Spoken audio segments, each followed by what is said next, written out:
how to save Instagram draft reel to your gallery. It's a very quick and easy process, so just follow along. To access your reel section, what you can do is just swipe right on your screen. It will take you to the story option by default. From here, you can scroll right here to go to your reel.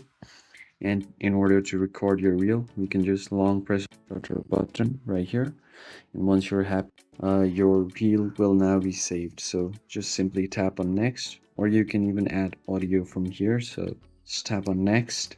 From here, you can edit everything and add audios and stickers to your video. So once you are happy with it, you can tap on next. And from here, you can save to draft for you to edit it later on. So if you want, you can save draft from here, and in order to save it to your gallery, you need to go back.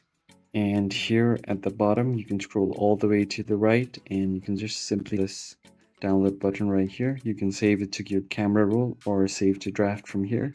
To download to your gallery, you need to save to camera roll, and once you do that, it will download the video to your gallery.